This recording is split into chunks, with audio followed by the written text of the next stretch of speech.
لله رب العالمين وصلى الله على محمد وعلى آله الطاهرين الطيبين.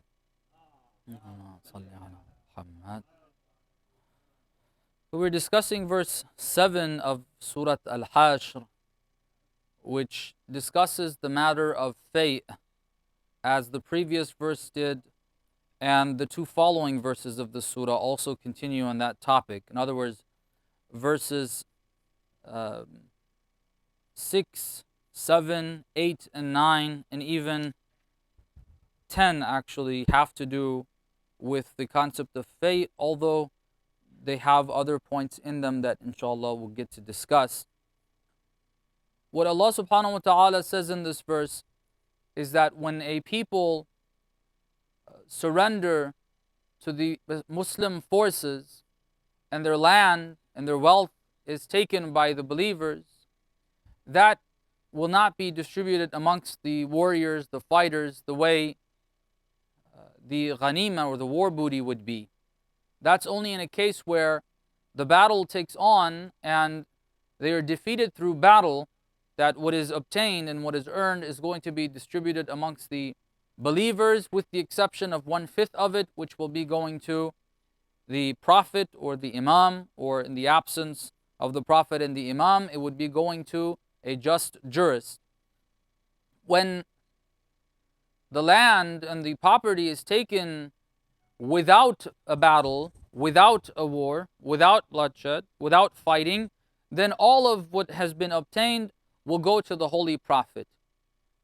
But we said up to this point, according to the verse number 7, it says, ما أفاء الله على رسوله من أهل القرى فلله وللرسول ولذي القربى. It belongs to Allah, it belongs to the Messenger, it belongs to those who are related to the Messenger, ذي القربى, and then وَالْيَتَامَى وَالْمَسَاكِينَ وَابْنِ السَّبِيلِ, people who do not have enough to support themselves. Either they are orphans and they're not able to, or they are adults but they cannot support themselves for various reasons, or they are traveling and they have lost what they've had and therefore they don't have enough to continue with their journey to get back home. These are some of the areas that the khums money, and in this case fay, can be used for.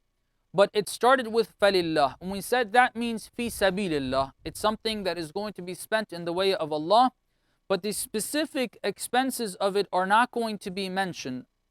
Where is it? Who is it going to be given to? How much? Is there a particular share? Is it such that all of that needs to be divided equally amongst those who are, let's say, believers, Muslimin? Is it supposed to be divided equally, and equal portions go to the believers that are in need? No. It says that it is lillah in fi sabilillah, but the specific portions are not mentioned. Who is responsible to do this? The Holy Prophet. فَلِلَّهِ وَلِلرَّسُولِ. We talked about that. But then there's a line here that's very important for us to understand, and we alluded to this and we talked about it even before we started talking about this verse. When we were discussing the history of Amir al-Mu'mineen, we mentioned that during the time of the second Khalifa, this principle that we have here in this verse was not abided by. What is the principle? It says this: كَيْ لَا يَكُونَ دُولَةً بَيْنَ الْأَغْنِيَاءِ مِنْكُمْ. In order that this wealth that has come in abundance to the community of believers does not end up circulating amongst the rich, the wealthy, the affluent. In other words, Islam doesn't create a system. This is a very general principle. Islam's economic system is such that it does not move towards creating an upper class where the majority of wealth is going to be circulating amongst them, and a lower class of citizens that you have less of that wealth circulating amongst them. No. This wealth that comes in is given to the Holy Prophet. He needs to distribute it in a way where he makes people pretty much relatively on the same page in terms of their financial ability. That's one of the things that this is going to be spent on. And we'll see as we get into verses 8 and 9 and also 10 how that plays out practically, what happened, how the Holy Prophet distributed that. But this is a general principle. Islam's justice, social justice, economic justice, how is that implemented? One of the ways it is implemented is this, that much of the wealth, if we were to discuss what fay is and how much that would include, then what anfal is.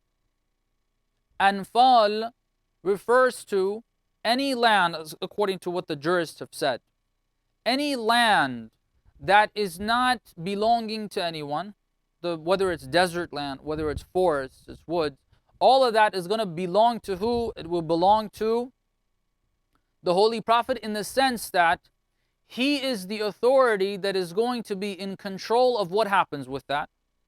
How is he supposed to use it? What is the objective of having the Holy Prophet have control of that? Is this. لِأَلَّا or كَيْ لَا يَكُونَ دُولَةً بَيْنَ الْأَغْنِيَاءِ مِنْكُمْ. We can't have a system that's structured like that, that you create an upper class. That's something that I think a lot of us, or all of us, should be spending time thinking about, reflecting upon, and looking at what that would translate to practically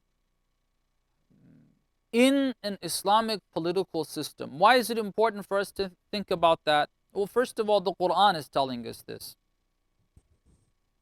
The Quran is telling us that this is the system, the structure that we have. If believers are able to move towards developing a structure that uses these principles to govern the lives of believers, then that means we're that many steps ahead and closer to creating an Islamic system that the Imam of our time is going to be able to lead. We need to, at the very least, have a proper understanding of it. A proper understanding of it. So I'll leave the practical side of that, what that would translate in, whether it's the tax system or any other system that you would have in government. Think about that. Funds that are at the disposal of the ruler, which according to Islam, it should be the Holy Prophet or the Imam, or in the absence of the Imam, a just, a pious, a muttaqi jurist. He is supposed to be taking charge and making sure the way it is used, it does not end up in the hands of the wealthy, and you create that type of a class difference between the people in a society. The next passage we have in this verse is very important, as we have seen every passage in the Holy Quran, and this verse has been important. It says, وَمَا آتَاكُمُ الرَّسُولُ فَخُذُوهُ وَمَا نَهَاكُمْ عَنْهُ فَانْتَهُوا. Whatever the Holy Prophet gives you, take it. And whatever he tells you that you're not going to get a share of, whatever he forbids you of, then you should be taking that from him, which means that you're not going to get a share. And you should be content with that. This is mentioned in a particular context, and we need to understand that in the context that the verse is mentioning this particular passage, but also understand it in a more general sense as well. The context that the verse mentions it in is a context where, as we mentioned yesterday, the believers have been able to win a conflict with Ahlul Kitab, with the wealthy Jews that are outside of Medina, the tribe that is known as Banu Nadir. And now that they have all this wealth, the culture was that this is going to be taken by the warriors, those who were there to fight. But now the Holy Prophet is going to deal with it differently. Allah subhanahu wa ta'ala tells the believers, look, whatever the Holy Prophet gives you, take. Whatever he says, no, you're not going to take of that, you should listen to him. And we should be content with that. We got to try to develop that spirit in us. Sometimes, or many times, we have a lot of expectations we have expectations as to what religion, what, if it would be the Holy Prophet, would be or should be giving to us. We haven't lived with the Holy Prophet at that time. We weren't part of that struggle in that way. To see how it feels if all that wealth is coming and the Holy Prophet says, okay, this big piece of land is going to go to someone that was actually not previously part of this community. As we will see, this is what happened. Imagine you all have been established here in Dallas for years, and you have worked your way up and gradually been able to purchase the home you have, and suddenly when the Prophet comes from the disbelievers, when a good portion of land is taken, he starts giving people that are newcomers to this community big slots of land, bigger than yours maybe. Okay. And how are you going to be taking that? How are we going to be taking that? What's the feeling that we're going to be having? I get nothing. I'm someone that has been part of this community, and the Prophet gives someone else that's a newcomer a big piece of that land. We haven't been in that situation, but I can tell you for a fact that a good number of us would probably, even if we don't say anything to the Holy Prophet, we wouldn't be too content with him. Right? We'll see how the believers, what the believers did there in Medina, which is truly remarkable, what the companions of the Holy Prophet did at that point. But what the verse is telling us is this, and I want to say we have sometimes financial expectations from the religion. How so? For example, there are those of us that when the time comes to give the khums money to the authorities of khums, we don't feel too comfortable giving it. We feel that we should have a say in how it's going to be spent. If I'm from Dallas, and if I go to MOMIN, or if I go to one of the other centers, I feel that some of that needs to be able to go to that center. And the idea that I need to ask permission from the office of a marja to see if I can do that or not is not a very good thing. I don't feel very comfortable with that. Or when I am told that if I have Sayyid relatives that are struggling, they are poor, and I want to give that, or some of the khums money that I have, half of it belongs to the Sadat, I want to give it to them, I need to ask permission. Okay, and I really think that it should go to them. You know, these are my relatives, some of that. Now, I don't think of, okay, if I'm paying a certain amount of khums, let's say it's $5,000 worth of khums, if you really think your relatives should have that, then if you're Sayyid especially, or even if you're not Sayyid, because by the way, mustahab zakat, sadaqah, is not haram. A lot of us have a misconception with this.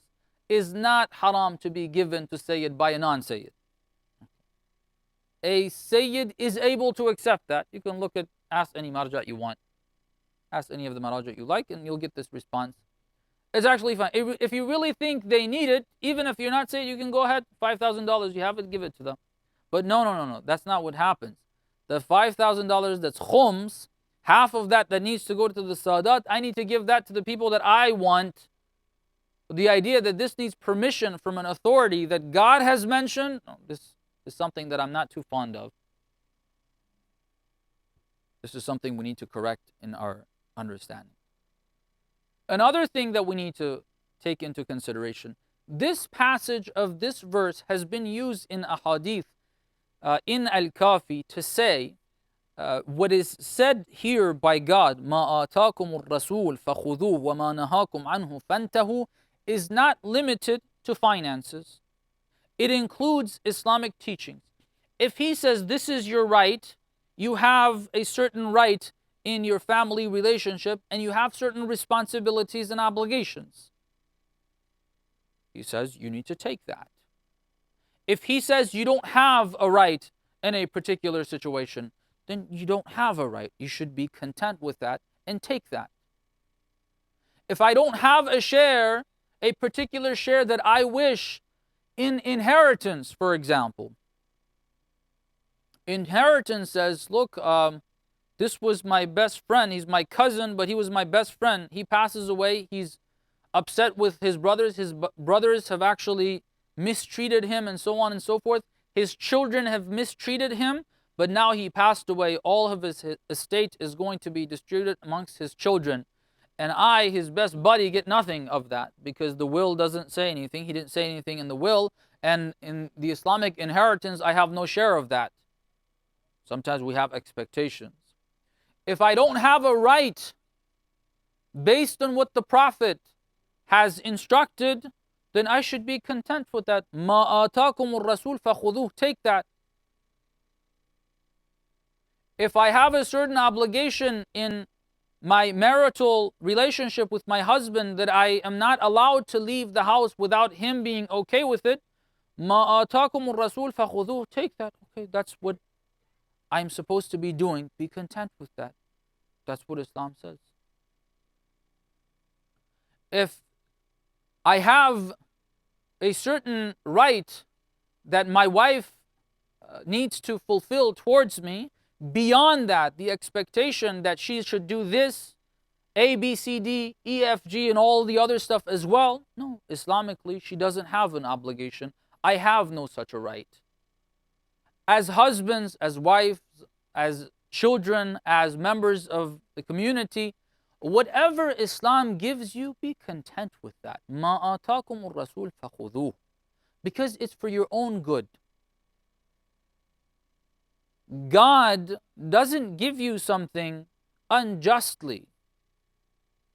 If, I've said this a number of times because I truly believe in it, the extent of it, the minimal extent of it that I've been able to implement in my life, I see very clearly that this is so true. If we were only able to practice exactly what Islam says, don't add anything to it, don't take anything out. If Islam gives leeway in certain circumstances, then take that. You have that leeway. If there's certain restrictions, take that. If I have a right in a certain situation, then I have that right. If I don't, I don't.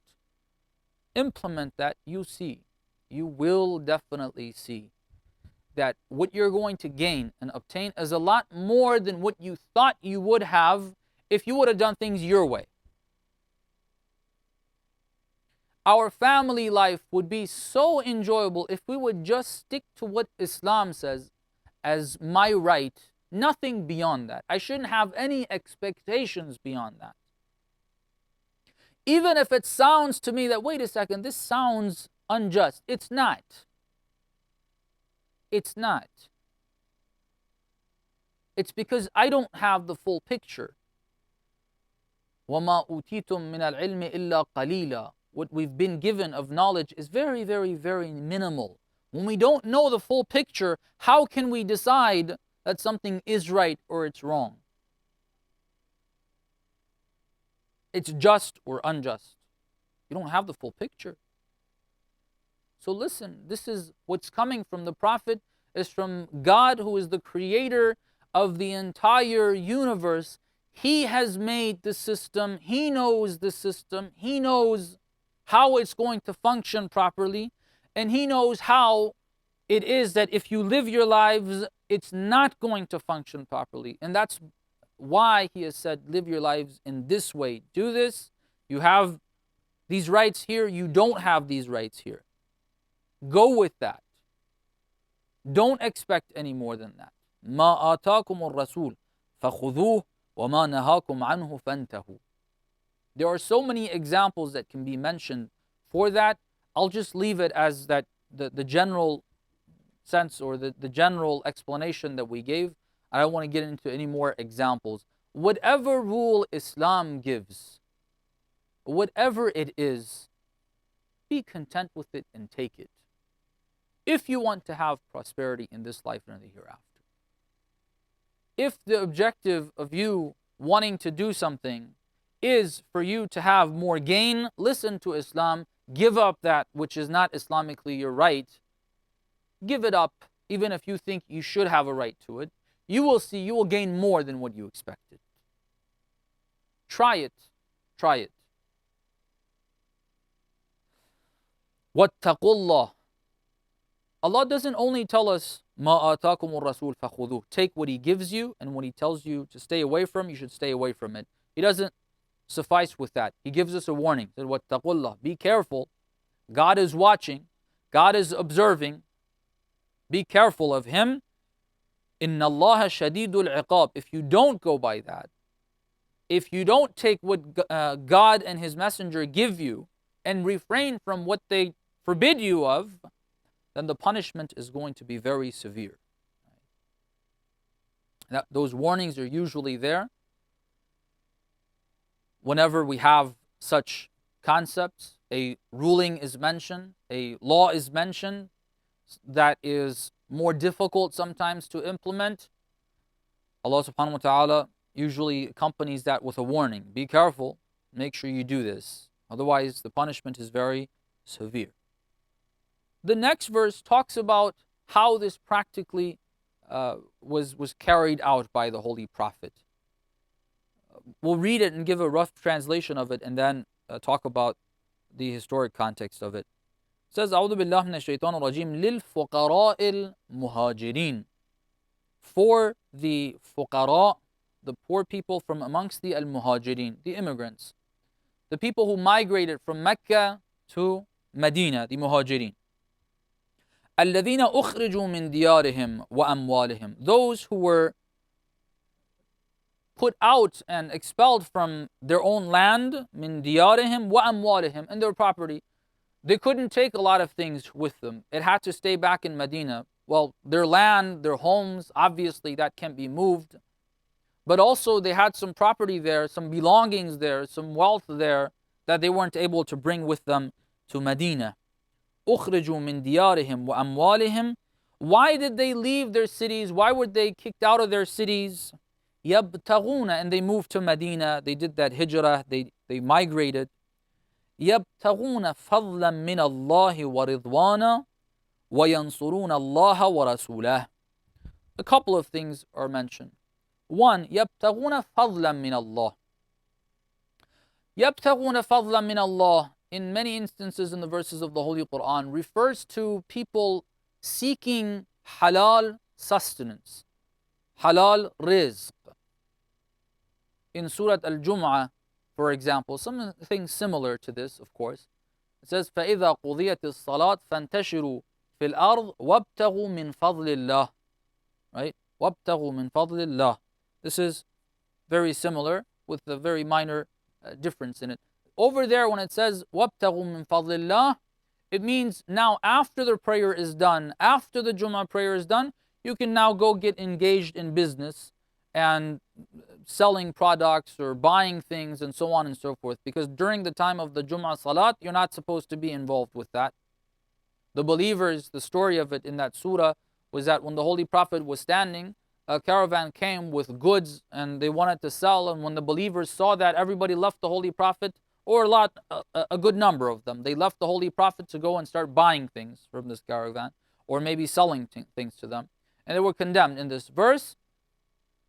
And in this line it says, look, once the prayer is done, then go for obtaining halal sustenance in rizq. Here, the verse we have, it says, they left their city, they migrated after they had no choice, they had to leave.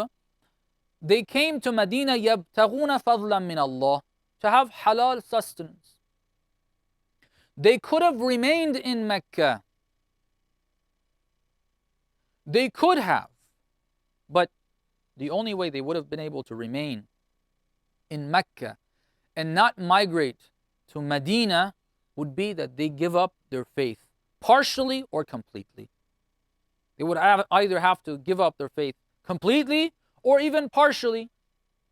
That would mean that their stay in Mecca would have been haram. This is teaching us a lesson. Look, if you think you're in a situation that in order to have a living, you need to commit sins, then you got to leave that place. This is an Islamic ruling we have. It's very clear. If you see that you have no other choice, it's all, I continuously have to commit sin, well, the verses of the Holy Quran say, wasn't the land more vast than that? I mean, there's plenty of land. You can leave, you can move. Migrate, go somewhere where you don't have to do that. Now, that's one reason, going for halal sustenance, halal rizq, يَبْتَغُونَ فَضْلًا مِنَ اللَّهِ وَالرِّضْوَانَ, trying to obtain the ridwan of Allah, God being pleased with them. It's not just the material sustenance that they were looking for. They were leaving because that halal sustenance that accompanies the ridwan of Allah, God being pleased with us. It's very important for that to be an objective in life. That to be the most important thing that one is looking at. I hope it's something that we're looking for. I hope it's something that we're able to develop within us. That we're not only looking for sustenance, for the cash, for the money, for the housing, and so on and so forth, but rather it's ridwan of Allah, God being pleased with one. And lastly, what the verse says, it says, وَيَنْصُرُونَ اللَّهَ وَرَسُولَهُ. They were coming to help with the Islamic movement. They migrated to help with the Islamic movement that the Holy Prophet was leading. This is how much commitment they had. They gave up, they left their homes, they left their lands, they left their belongings. Some of them left their wives because their wives didn't want to come with them. They left them because they wanted to help the movement of Islam. They sacrificed. This is huge. How many of us are able to sacrifice like that for the cause of Islam? Do we migrate only يَبْتَغُونَ فَضْلًا مِنَ اللَّهِ? Or are we able to move and migrate because we feel that if I move to this location, that's helping the cause of Islam? Is it that when we want to move, the only thing we consider is the neighborhood, how good the neighborhood is, what the price of homes are? Is that the only thing we look at? Or how well the school district is in terms of secular education for the children? Are these the things we're going to be looking at?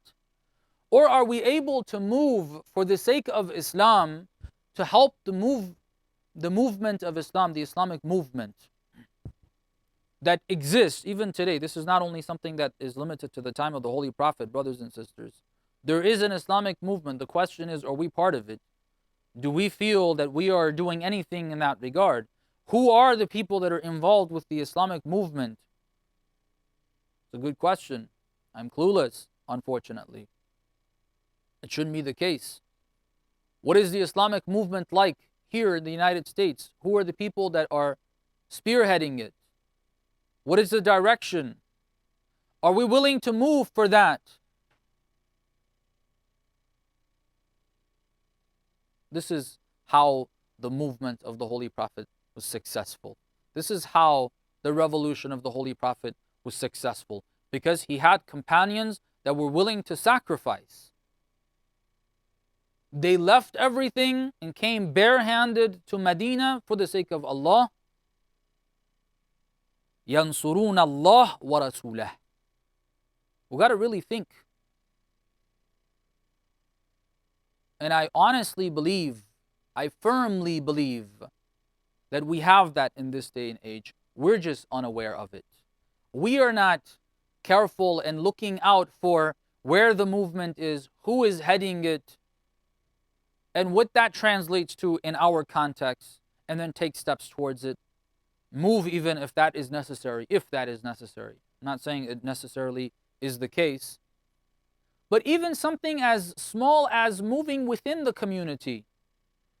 sometimes, one of the issues we have is that the community is so spread apart that when you want to have a function, you can't have daily prayers because everybody is just so far apart.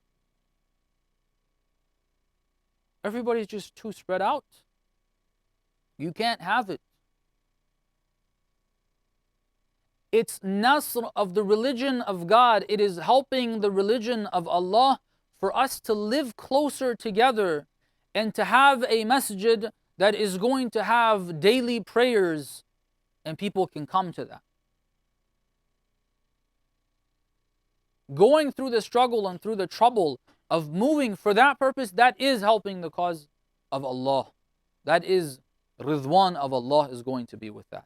Instead of just thinking that, okay, the only thing considering in our minds is the neighborhood, school district, how wealthy it is, or how whatever other things that we have in mind. So these are the attributes of the companions of the Holy Prophet. They migrated for that. أُولَٰئِكَ هُمُ الصَّادِقُونَ. They are the ones that are truthful. This is very important. If you want to be truthful in your faith, then you got to be able to do these sacrifices. Otherwise, you're not truthful in your faith.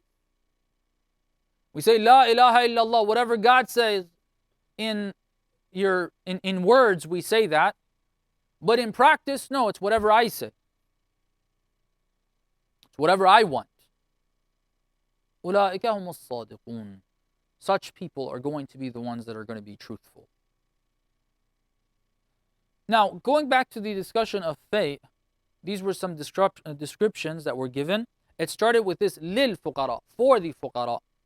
It means that fate that was gathered by the Holy Prophet in that particular incident, the Holy Prophet had control over how this is going to be distributed, amongst who it's going to be distributed.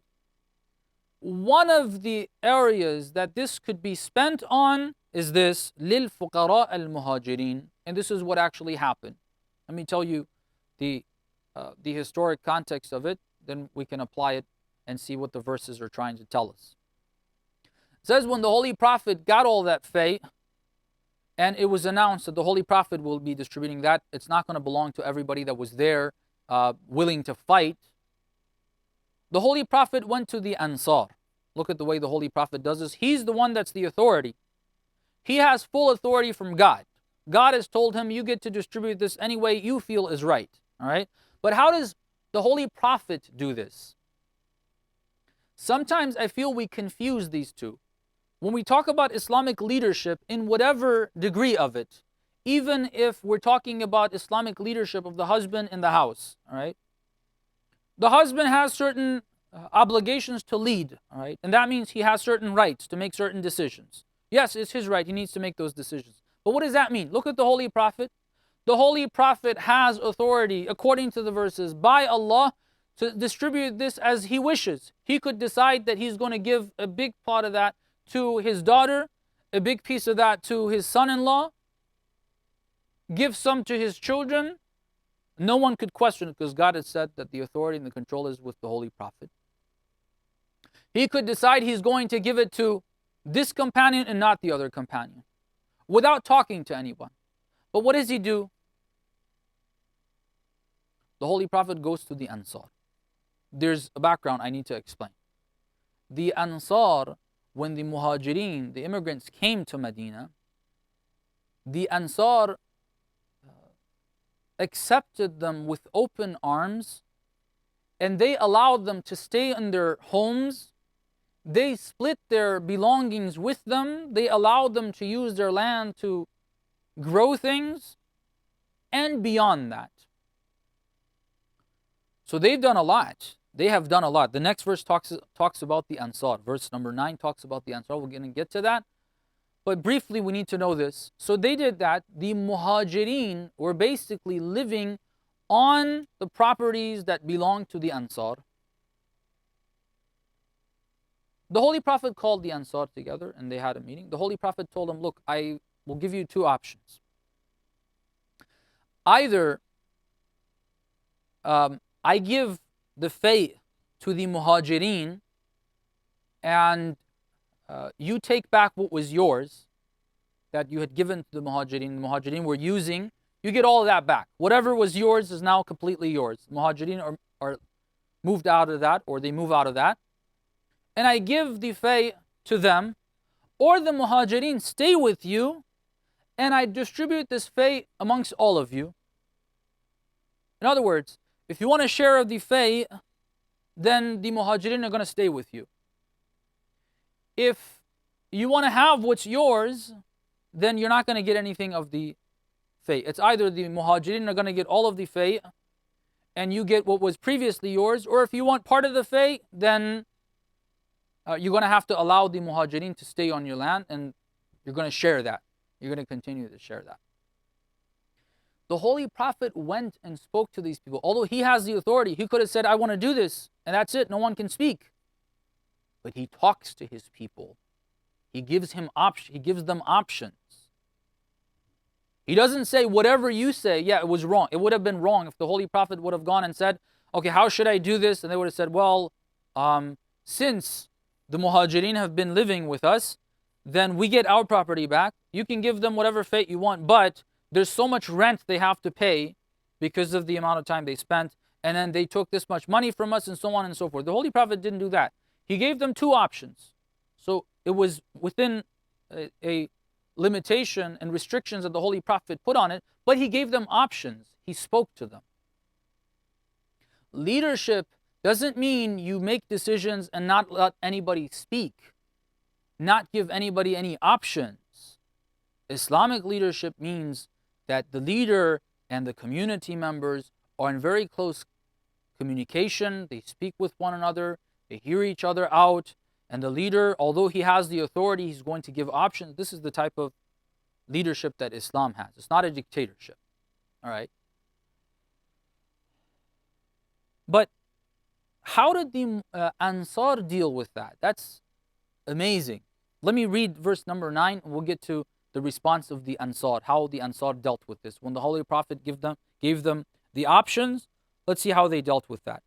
It says, وَالَّذِينَ تَبَوَّأُوا الدَّارَ وَالْإِيمَانَ مِنْ قَبْلِهِمْ يُحِبُّونَ مَنْ هَاجَرَ إِلَيْهِمْ وَلَا يَجِدُونَ فِي صُدُورِهِمْ حَاجَةً مِمَّا أُوتُوا وَيُؤْثِرُونَ عَلَى أَنفُسِهِمْ وَلَوْ كَانَ بِهِمْ خَصَاصَةٌ وَمَنْ يُوقَ شُحَّ نَفْسِهِ فَأُولَٰئِكَ هُمُ الْمُفْلِحُونَ. This is a very beautiful verse. It says, and those, there's differing opinions about what this is continuing on. Allama Tabatabai says this, and I think I would agree with that with my limited knowledge, that this is continuing on what is mentioned with regards to the fuqara of the muhajirin. In other words, it says that that fay belongs, or one of the expenses that it could be spent on is to give it to the fuqara of the muhajirin that didn't have much. In addition to the muhajirin, also to the Ansar, people that are helping the cause of Islam that were in Medina, as the Holy Prophet ended up giving to a few of them, and I'll explain how. But generally speaking, this verse is saying that the Ansar deserve to be given some as well. But what is that some? To whom exactly? I will explain. But before that, what the verse also explains are a few attributes of the Ansar, what the Ansar did, who the Ansar were. It says, وَالَّذِينَ تَبَوَّأُوا الدَّارَ وَالْإِيمَانَ مِنْ قَبْلِهِمْ.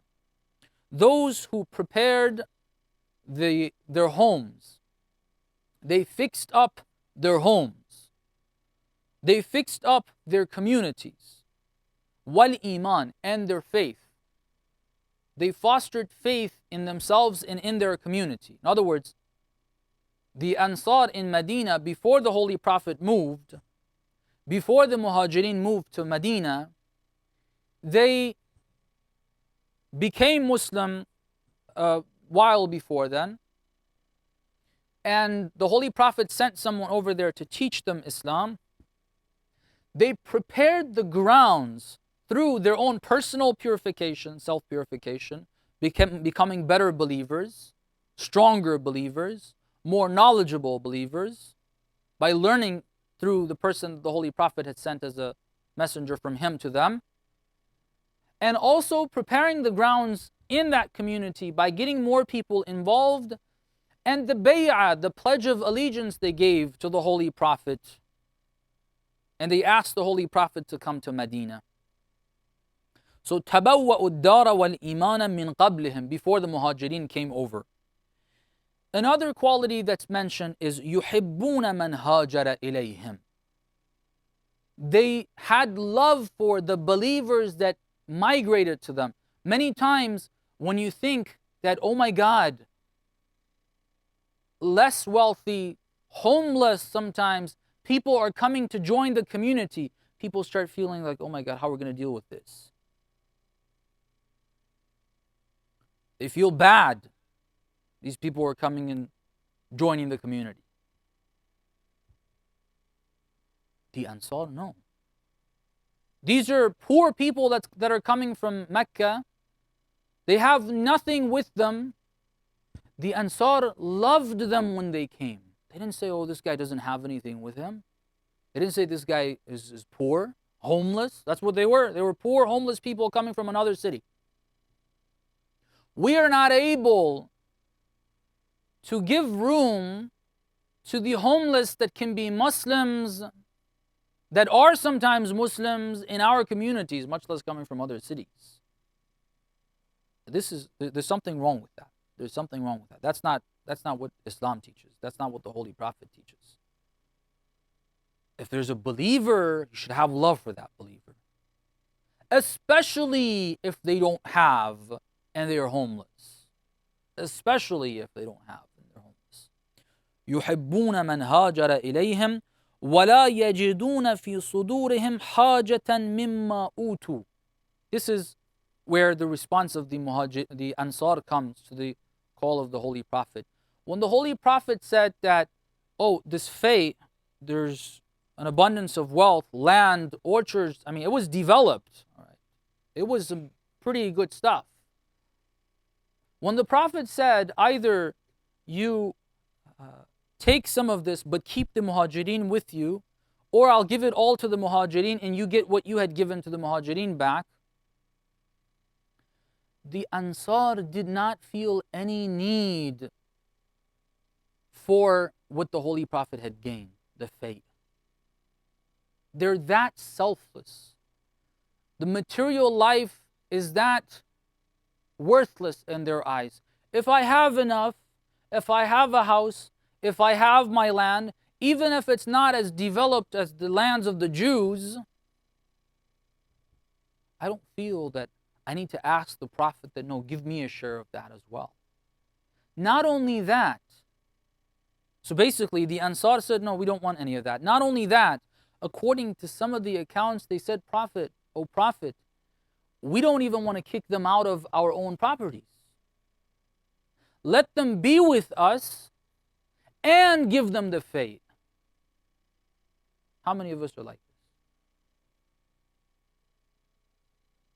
this? As soon as something comes forth, everybody would be wanting to, as Amir al-Mu'mineen says in one of the khutbahs that he has, like dogs fighting over a piece of the dunya. وَيُؤْثِرُونَ عَلَىٰ أَنفُسِهِمْ وَلَوْ كَانَ بِهِمْ خَصَاصَةٌ. They sacrificed, يُؤْثِرُونَ عَلَىٰ أَنفُسِهِمْ, إيثار. They sacrificed, وَلَوْ كَانَ بِهِمْ خَصَاصَةٌ. Even though they didn't have themselves, they still gave. These are the qualities of the Ansar. The Holy Prophet prayed for them. Allahumma arhamhum. When he saw this, Allah bless them and bless their progeny. They didn't have themselves, but they would give. We have and we don't give, unfortunately. They didn't have and they still gave. وَيُؤْثِرُونَ عَلَىٰ أَنفُسِهِمْ وَلَوْ كَانَ بِهِمْ خَصَاصَةٌ. The last line that we have in this verse is this. It says, وَمَنْ يُوقَ شُحَّ نَفْسِهِ فَأُولَٰئِكَ هُمُ الْمُفْلِحُونَ. If anyone is able to control, yuqa, okay, yuqa, the word taqwa and yuqa come from the same root. But what this word here means is protected. It's sort of passive. In other words, the person is protected, not that they are protecting themselves. And this is relating to the concept that God has to help us and protect us against this. What is it that He needs to protect us against? شُحَّ نَفْسِهِ. The greed, the stinginess, البخل, that the nafs has. If anyone is able to overcome that, and God helps them in overcoming that stinginess, they're able to give and be generous. وَمَنْ يُوقَ شُحَّ نَفْسِهِ أُولَٰئِكَ هُمُ الْمُفْلِحُونَ. They are the ones that are going to be prosperous. In other words, if we have even a bit of that in us, you're not going to have true prosperity in this life and in the hereafter. If you're looking for real prosperity, you got to get rid of that. You shouldn't be holding on to the material life. You shouldn't feel that greed. You shouldn't feel like I don't want to give. If you have the slightest feeling that I don't want to give, that means we're not one of those that وَمَنْ يُوقَ شُحَّ نَفْسِهِ, which means we don't have a prosperous life here in the hereafter. We're not. Yes, we need to be wise in how we're going to be spending that money in the way of Allah, in helping people out, in helping the community out. Not misusing it, but if the reason why I don't give is because the stinginess, which most of the time it is, then there's a problem. If you want to have prosperity, if you want to have peace of mind, brothers and sisters, if we free ourselves of the limitations of this worthless material life, then you start to feel satisfaction in this life. You start feeling satisfaction. As long as we are attached to this dunya, we're never going to feel satisfaction. We're never going to feel continuous satisfaction. Maybe we'll have our moments that we feel satisfied, but it's not continuous. If one is able to give that up, they're going to start feeling satisfaction all the time. And that's what the verse is saying. This is not me saying. وَمَنْ يُوقَ شُحَّ نَفْسِهِ فَأُولَٰئِكَ هُمُ الْمُفْلِحُونَ. We ask Allah subhanahu wa ta'ala to give us that, give us the opportunity. We're able to put aside all the attachments that we have to the material life. We ask Him to help us to be like the Ansar and not to feel that we need a share of any type of public fund that needs to be given to others. We want to be like the Ansar, that we're willing to give even if they needed themselves. We ask Him to hasten the return of our Imam, enable us to be His true companions, protect and prolong the life of all those helping the cause of Islam, especially the Maraja, especially the leader. We ask Allah subhanahu wa ta'ala to forgive us all of our sins, forgive our parents, our relatives, all believers. We ask Allah subhanahu wa ta'ala to grant all of us our hajat, our needs, to cure all the ill, to relieve all the people of the world, especially the believers in the occupied lands, the believers in Iraq, the believers in Pakistan, the believers in Bahrain, and other regions. We ask Him to relieve all of them of the oppressions, the atrocities against them. And we ask Allah subhanahu wa ta'ala to relieve all the people of the world of the oppressions they're facing. Bin Nabi wa alih, rahimallah.